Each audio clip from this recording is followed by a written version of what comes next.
In the last class, we have solved few examples on basis and dimension and linear dependence, independence, how to find basis or dimension for a particular vector space.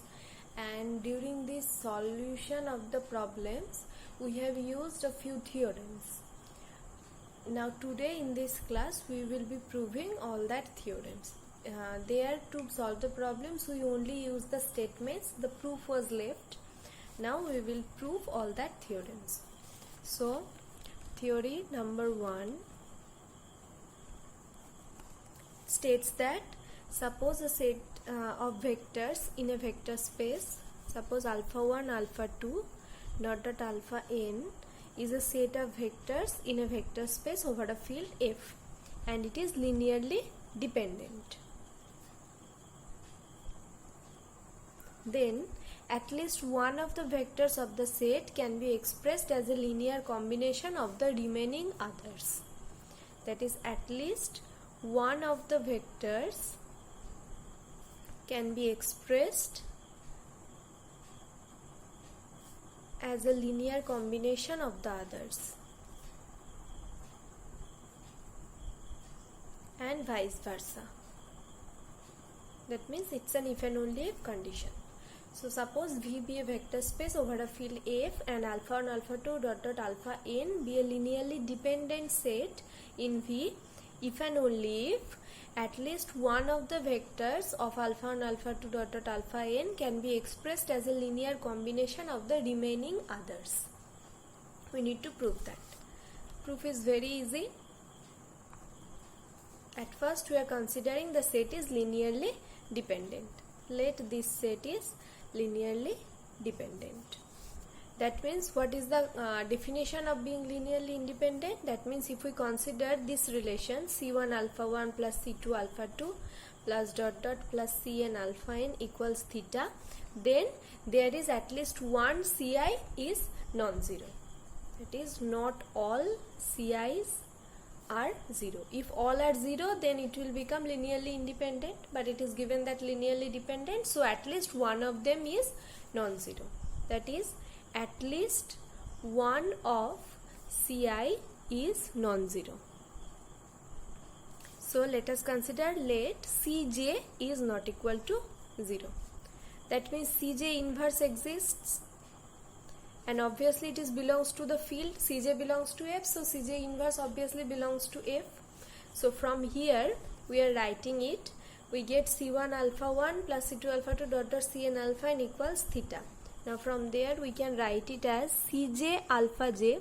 This will be equals minus C1 alpha 1 minus C2 alpha 2 dot dot minus Cj minus 1 alpha j minus 1, then minus Cj plus 1 alpha j plus 1 minus dot dot dot Cn alpha n, because we just put Cj alpha j this part on the left hand side and keeping all the others on the right hand side. So we get this one. Now multiplying, pre-multiplying both sides by Cj inverse.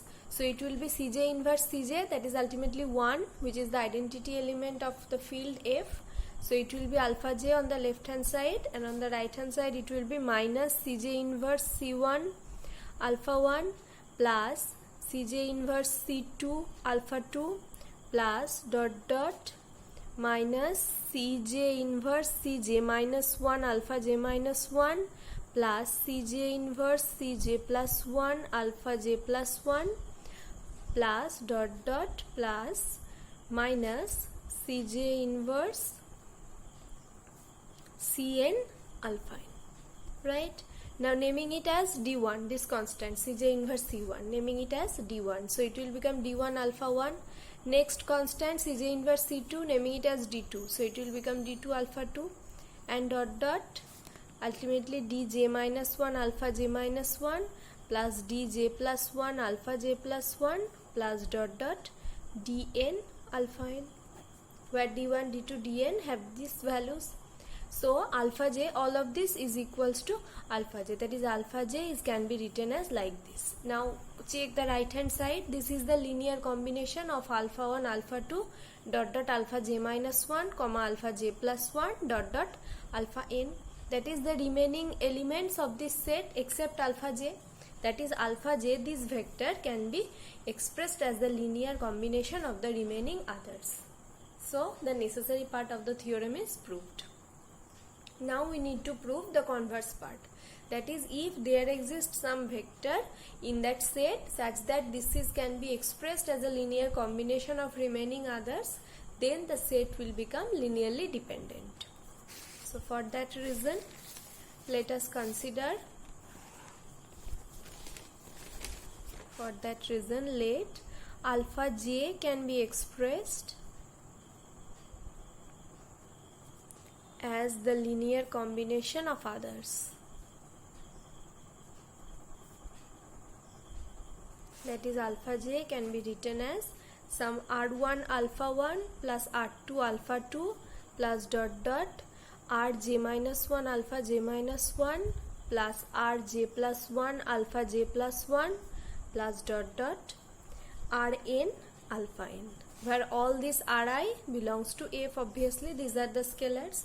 Alpha j can be represented like this. Now from here we are putting alpha j on the right hand side. So what will we get? We will get r1 alpha 1 plus r2 alpha 2 plus dot dot rj minus 1 alpha j minus 1, and then the position of alpha j, and here it is alpha j plus alpha j, so on the right hand side it will become minus alpha j. So we are writing plus into minus 1 alpha j plus rj plus 1 alpha j plus 1 plus dot dot rn alpha n. This becomes equals theta, that is the zero element. Now check this line. This line is the linear combination of the elements alpha 1 alpha 2 dot dot alpha j minus 1 alpha j plus 1 dot dot alpha n. Okay, and what about the coefficients? The coefficients are r1 r2 dot dot rj minus 1, then minus 1 rj plus 1 dot dot up to rn. Now we don't know about r1 r2 rj minus 1 rj plus 1 rn. It may be 0, may not be 0, but we can claim at least one thing from this relation, that is minus 1 is not equal to 0. Obviously it is. That means we get a set of coefficients in the linear combination of the vectors alpha 1 alpha 2 dot dot alpha n such that we found at least one coefficient or at least one scalar which is non-zero. That means this relation suggests that the set of vectors alpha 1 alpha 2 dot dot alpha n, this vector is linearly dependent. So the theorem, the converse part of the theorem is also proved.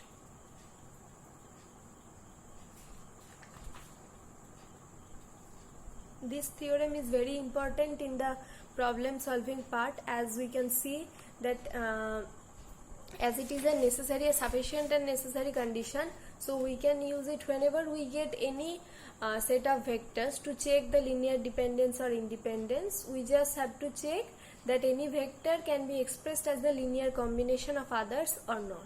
If so, then this is linearly dependent, and if not, then this is linearly independent.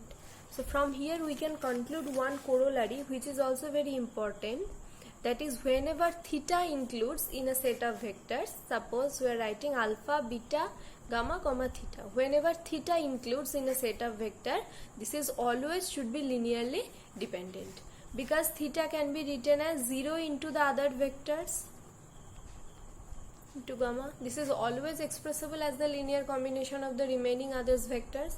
So whenever theta included in a set of vectors, this is happen to be linearly dependent.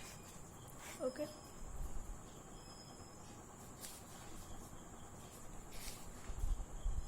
Next, moving to the basis and dimension part. Next theorem states that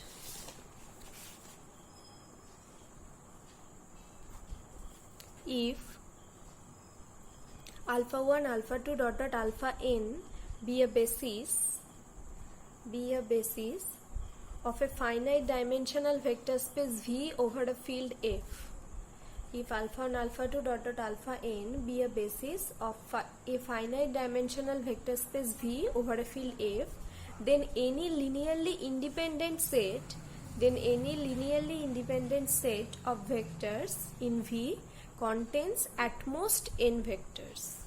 any linearly independent set contains at most n vectors, that is maximum n vectors. So any linearly independent set can get maximum n vectors. If it is more than n, then it should be linearly dependent.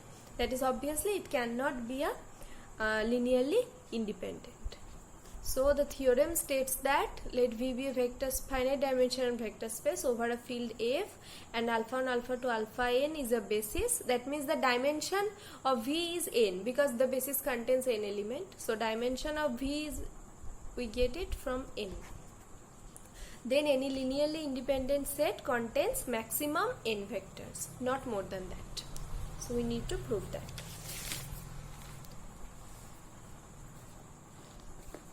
So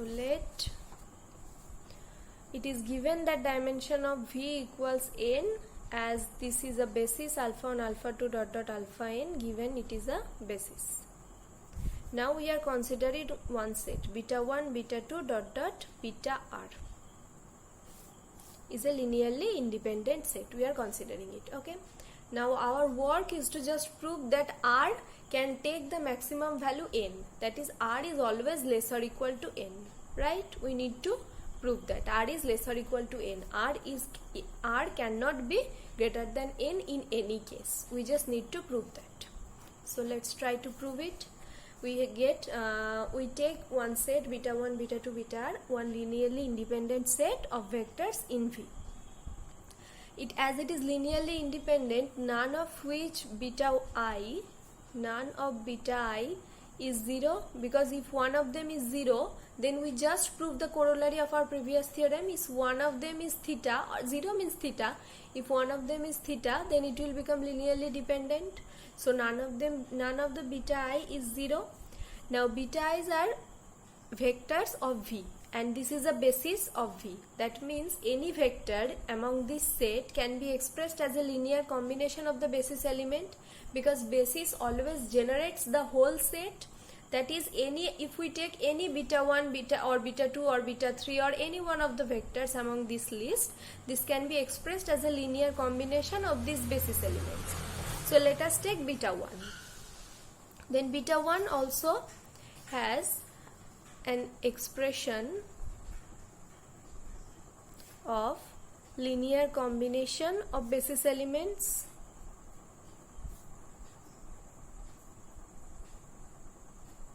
Right? So let's take beta 1 equals C1 alpha 1 plus C2 alpha 2 plus dot dot Cn alpha n. Now obviously not all Ci equal to 0, because if all Ci's are equal to 0, then beta 1 will be equal to theta, which is a contradiction, because we have known that all the beta i's should be non-zero. So not all Ci's are 0. At least one of the Ci's should be non-zero. So let us take some Ci is not equal to 0. That means at least one of C1, C2 or dot dot Cn must be non-zero. We are taking Ci not equal to 0. Okay. Then we are applying replacement theorem. Replacement theorem, what does it state? It states that if in a basis we can replace any basis element by any non-zero vector, whenever this vector can be represented as a linear combination of the basis elements, and where in this combination where the coefficient or the scalar is non-zero, then this particular vector can be replaced by the new vector. And here we have taken Ci not equal to 0. So instead of Ci's vector, that means alpha I, instead of alpha I we can replace that beta 1 by replacement theorem. So we will get a new basis. So by applying replacement theorem, what we can say? We can say that alpha 1 alpha 2 dot dot alpha I minus 1, then instead of alpha I we are replacing beta 1. Beta 1 comma alpha I plus 1 dot dot alpha n is a new basis. right? By replacement theorem, we just replace, instead of alpha I, we just replace beta 1. We can do this because the coefficient in the expression Ci is not equal to 0. So we can apply replacement theorem. So we get this is a new basis. Now let us take another vector from the given list, beta 1, beta 2, beta r. Let us consider beta 2. Okay, beta 2 is a vector belongs to V, and obviously this is a non-zero vector, and this set is a new basis of our vector space. That means beta 2 can also be expressed as a linear combination of these basis elements. So let beta 2 can be expressed as some d1 alpha 1 plus d2 alpha 2 plus dot dot d I minus 1 alpha I minus 1 plus di beta 1 plus di plus 1 alpha I plus 1 plus dot dot dn alpha n. Okay, beta 2 can also be expressed like this, where all the di's are not all 0, because if all the di's are 0, then beta 2 equals to theta, which is a contradiction, because we have chosen beta 2. This is a set of a linearly we have taken beta 2 from a linearly independent set. So all these di's cannot be 0. At least one of them should be not equal to 0. Now let us check this case. We are claiming that at least, we don't know about this part di. We are claiming at least one of d1 d2 dot dot di minus 1 comma di plus 1 comma dot dot dn is non-zero, because if all these elements are 0, that is d1 d2 dot dot di minus 1 comma di plus 1 comma dot dot dn is non-zero, if all of them become 0, then beta 2, what will happen? Beta 2 will equal to di beta 1. That means beta 2 can be expressed as some multiple of beta 1, that is they are linearly independent, but we have taken beta i's set is linearly independent set, so this cannot be happen. That means at least one of these d1 d2 dot dot di minus 1 comma di plus 1 comma dot dot dn must be non-zero. So let us take some dj is not equal to 0. Obviously I not equal to j, because we don't know about di. It can be 0, it cannot be 0. Okay, so let some dj not equal to 0. Then we are again applying replacement theorem. Here in this case dj is not equal to 0, so we will replace that alpha j vector by the new vector beta 2 by applying replacement theorem, and we will get a new basis. So again by replacement theorem, what we can write? Alpha 1 comma alpha 2 dot dot alpha I minus 1 comma beta 1 comma alpha I plus 1 dot dot alpha j minus 1. Then alpha j, we are replacing this alpha j by beta 2, so writing it beta 2 comma alpha j plus 1 dot dot alpha n. This is a new basis of V, right? Just by applying replacement theorem. Now check, this is a finite dimensional vector space. So if we apply this step after a finite number of steps, what will we get? Here three cases can arise. Number one, we are just replacing one alpha by one beta, right? In the first step we are replacing alpha I by beta 1, then alpha j by beta 2. In the next step, by alpha k will be replaced by beta 3, then alpha l will be replaced by beta 4, and so on. Now here three cases can arise.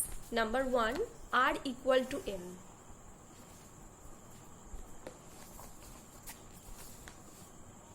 If r equal to n, then what will happen? Then all the beta i's will replace all the alpha i's. All beta i's will replace all alpha j's, alpha i's or alpha j's.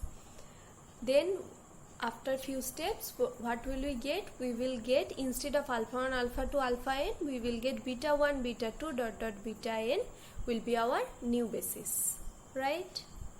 This is case 1. Second case, what can be happen? Let r less than n. R less than n means we got alpha 1 alpha 2 alpha n, we have alpha 1 alpha 2 alpha n, right? And we are trying to replace them by beta 1 beta 2 beta r.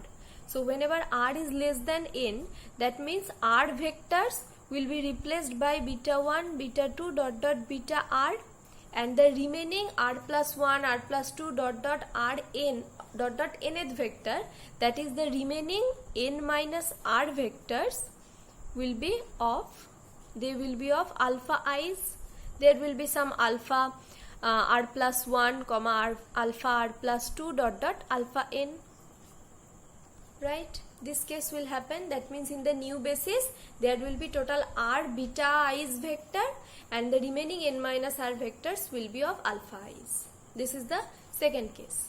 Now check about the third case, r greater than n. Does it possible? The answer is no, because if r is greater than n, that means whenever we are trying to replace alpha 1 alpha 2 alpha n by beta 1 beta 2 beta r, that means all these elements will be replaced by beta 1 beta 2 beta n, right? And also from this set there the new n minus r vectors will be left. N minus r vectors will be left because we replace total n vectors here, and all the remaining n minus r, sorry, r minus n, r is greater than n here, so r minus n vectors will be left. Now these are the only vectors belongs to V, and this we get as a new basis. That means this r minus n beta i's vectors can be expressed as a linear combination of these bases. That means suppose there is some beta n plus 5, one vector is among these r minus n vectors, beta n plus 5, this can be expressed as the linear combination of this new basis beta 1 beta 2 dot dot beta n. So it is can be written as d1 beta 1 plus d2 beta 2 plus dot dot dn beta n. But this will imply that beta 1 beta 2 dot dot beta r, this set is linearly dependent, because one of the vectors can be expressed as the linear combination of others. So this case, whenever r greater than n, cannot be happened. Otherwise it will contradict the fact that beta 1 beta 2 beta r is the linearly independent set. So the third case cannot be possible. Only case 1 and case 2 is possible, that is either r equals n or r less than n. So from here we can claim r less or equal to n. That means whenever we get in an n-dimensional vector space, we always get linearly independent set. It can contain maximum n vectors. If it is greater than n, that is the greater than the dimension of the space, it must be linearly dependent. This proves the theorem.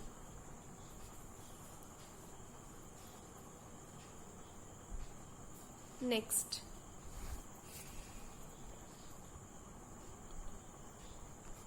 theorem is very well used theorem. We have already used it so many times. Now we need to prove that. It states that let V be a vector space of dimension n over a field F. Then any linearly independent set of n vectors, is a basis of V. We have already used this theorem. So it is saying that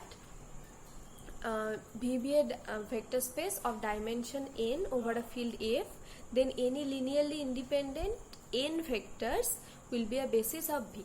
For being a basis, a set need to satisfy two conditions. Number 1, it should be linearly independent, and number 2, it should be a spanning set of the given space, right? But here it is saying if it is linearly independent and contain exactly the same amount of vectors, same number of vectors as that of the dimension of the space, then no need to satisfy the second condition of generating set. We can claim that this is a basis. That means here we just need to prove the second condition for being a basis. So let's prove it. So let alpha 1, alpha 2, alpha dot dot n, alpha n is a linearly independent set of vectors in V. Okay, and we are considering any vector beta belongs to V such that beta is not equal to alpha I. That means beta does not belongs to this set. We are considering any vector outside of this set. Suppose this is our set space V, and here alpha 1, alpha 2 dot dot alpha n, these elements are here. We have chosen beta from here. Okay, beta from outside this set. Now what we need to show? Beta is arbitrary, so we just need to show that beta can be expressed as a linear combination of these elements. Then from there we can claim that any vector of V can be expressed as a linear combination of these elements. So this will form a basis. So in the next step we are writing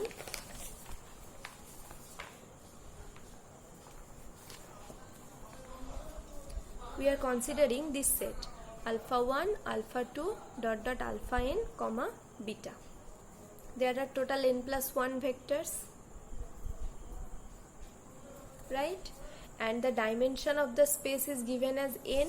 So by applying previous theorem, that means a linearly independent set of vectors can contain maximum n vectors, and here we are checking in this set there are n plus 1 vectors. So just by applying previous theorem, what we can say? We can conclude that this set is linearly dependent. Now applying the definition of being linearly dependent, that means this relation C1 alpha 1 plus C2 alpha 2 plus dot dot Cn alpha n plus C beta equals to theta, such that not all of these scalars are non-zero. Zero. Not all the scalars are 0, because if all the scalars become 0, then it will become linearly independent, and we have checked that this is linearly dependent, so at least one of them is non-zero. So we are claiming that C is not equal to 0. Why we are claiming it?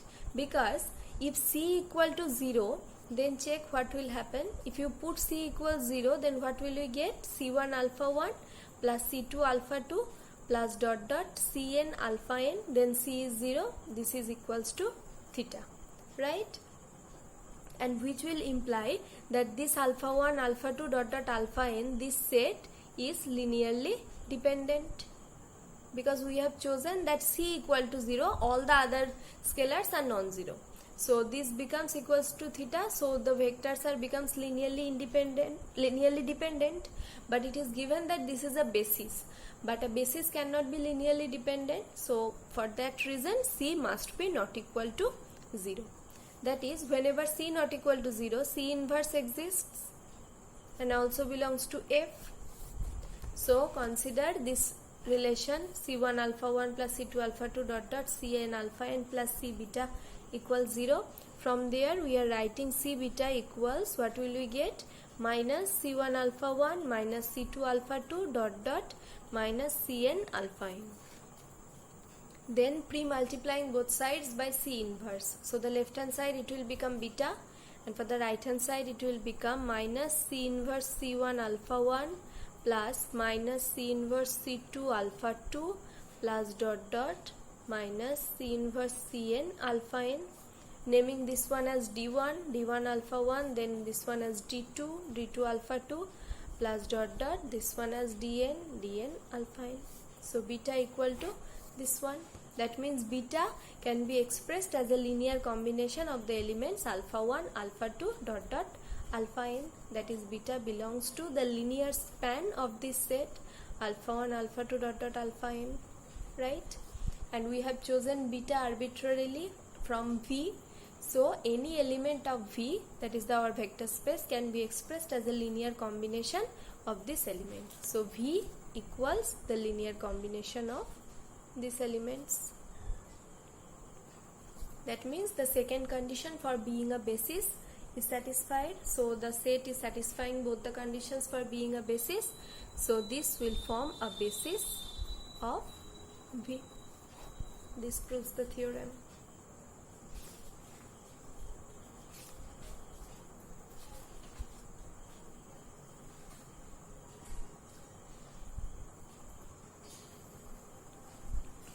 Next theorem states that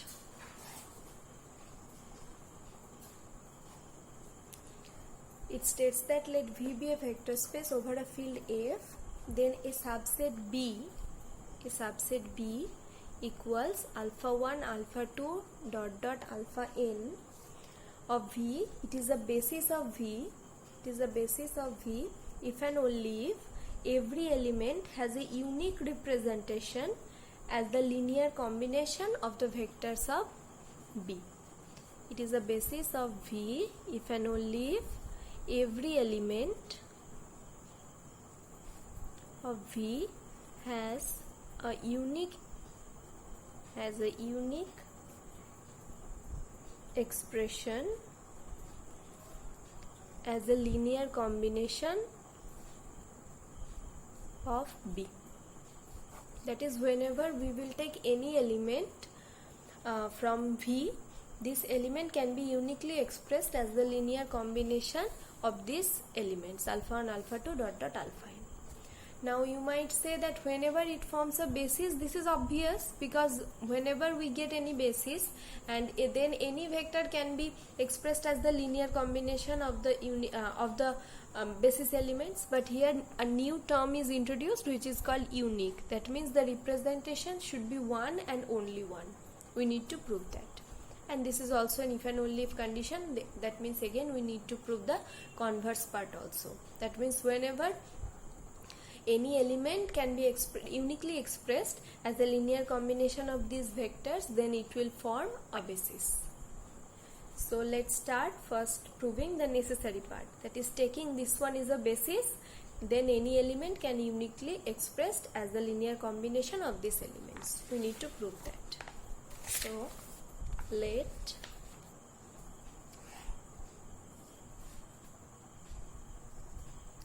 B is a basis of V, and let alpha belongs to V be any vector. Okay, then alpha can be expressed as a linear combination of the basis elements. So alpha is C1 alpha 1 plus C2 alpha 2 plus dot dot Cn alpha n. We need to prove that this expression is unique. So for that reason, let us consider this is not unique. There is also another expression like d1 alpha 1 plus d2 alpha 2 plus dot dot dn alpha n. Then subtracting these two, alpha minus alpha, this